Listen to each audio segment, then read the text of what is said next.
Assalamualaikum warahmatullahi wabarakatuh. Salam independen, salam merdeka. Kamari tanggal 4 Desember 2020, Mahkamah Agung ngaluarkan peraturan MA Perma nomor 5 tahun 2020 ngenaan protokol persidangan jeung keamanan di persidangan. Eusina ngalarang sing saha wae publik pikeun moto jeung ngarekam di ruang sidang. Ieu peraturan teh nimbulkeun protes pang-pangna ti kaum jurnalis, ti media, ti pers, ti para aktivis demokrasi seperti ti Lembaga Bantuan Hukum, ti LBH Pers, jeung ti LSM anu boga perhatian karena kebebasan neangan informasi publik. Tah, kumaha lamun ditingali tina aspek hukum. Jadi salira ieu publik bebas wae rek moto atawa ngarekam persidangan. Teu kudu minta izin heula. Tah sabada kaluar Perma nomor 5 tahun 2020, hartina publik teh bisa moto atawa ngarekam tapi kudu aya izin ti ketua majelis hakim. Lamun teu aya izin, hartina teu meunang. Jadi bisa ditafsirkeun dilarang lamun teu aya izin. Jadi meujeuhna lah lamun rek nimbulkeun protes teh. Terus sanyana lamun ditingali tina sababaraha peraturan perundangan malah disawang tina konstitusi nyaeta tina Undang-Undang Dasar 45 eta perma teh pasalia pisan. Jadi hak publik pikeun neangan jeung ngumpulkeun informasi teh jadi kateug atawa bisa jadi karampas ku eta perma gitu kan. Tah, geura ayeuna urang tingali tina peraturan perundangan. Sahenteuna aya 4 peraturan perundangan anu ditabrak ku Perma nomor 5 tahun 2020. Kahiji nyaeta Undang-Undang nomor 40 tahun 88 ngeunaan pers. Dina pasal 4 ayat 3 nyebutkeun kamerdekaan pers teh dijamin keur neangan ngumpulkeun jeung nyebarkeun informasi.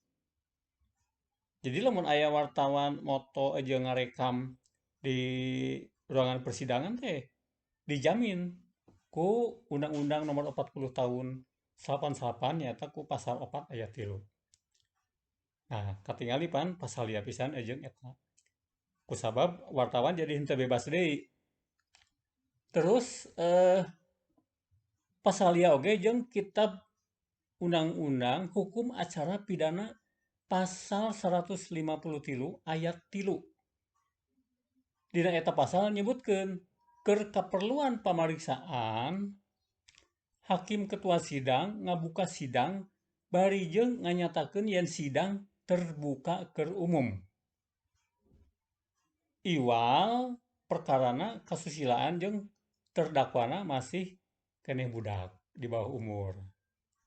Tah, eta dina pasal 153 ayat 3. Terus oge nabrak Undang-Undang Kehakiman nomor 48 tahun 2008. Pasal 13 ayat 1 nyebutkeun sakabeh sidang pamariksaan di pangadilan terbuka keur umum. Iwal aya undang-undang nu nangtukeun sejen. Nah, jadi undang-undang nu nangtukeun sejen teh misalna nya tadi teh lamun kasusna asusila atawa terdakwana di bawah umur eta teu meunang direkam, dipoto malah diluuhan ku publik ge teu meunang. Tapi satungtung masalahna lain asusila jeung terdakwana dewasa mah wajib dinyatakeun terbuka. Terus ayat 2 na nyebutkan putusan pengadilan kakarasah jeung boga kekuatan anu tetep saupama diucapkeun dina sidang terbuka ke umum. Jadi lamun tertutup padahal lain kasus asusila jeung terdakwana lain budak, berarti eta putusan desah jeung teu boga kekuatan hukum tetap. Kitu tafsirna. Ayat 3 Undang-Undang Nu Sarua nyata Undang-Undang Kehakiman nyebutkeun lamun teu dicumponan katangtuan ayat 1 jeung ayat 2, akibatna putusan batal demi hukum. Putusan batal demi hukum teh lur hartina eta putusan dianggap eueuh. Dianggap henteu kungsi lahir. Gitu, batal demi hukum.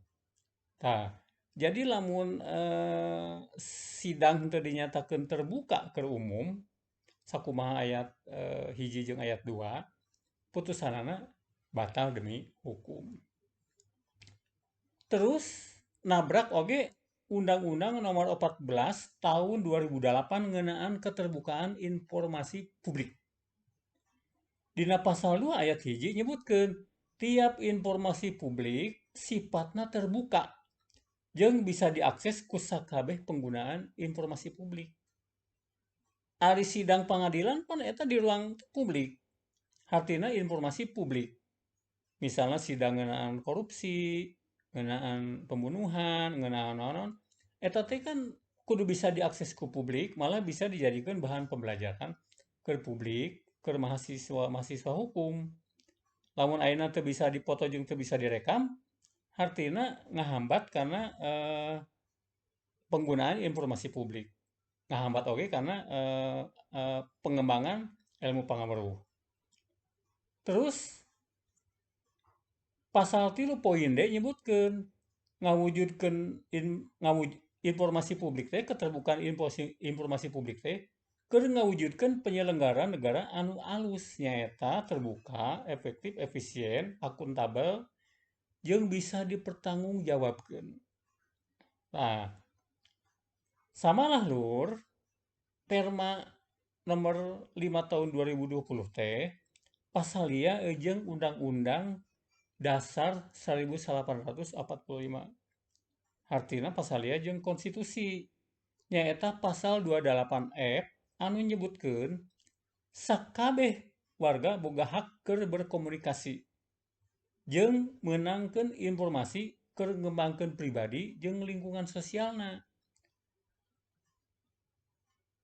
Sarta boga hak keur neangan meunangkeun miboga nyimpen ngolah jeung ngabejakeun informasi ku cara ngagunakeun sagala saluran anu aya. Jadi publik teh ya urang teh boga hak pikeun meunangkeun informasi nyata keur ngembangkeun diri pribadina jeung lingkungan sosialna. Neangan informasi, meunangkeun informasi, ngolah, nyimpen, nyebarkeun make saluran anu aya. Eta jaminan konstitusi pasal 28F. Jadi jelas Perma nomor 5 tahun 2020 teh pasal liya pisan jeung konstitusi pasal 28F.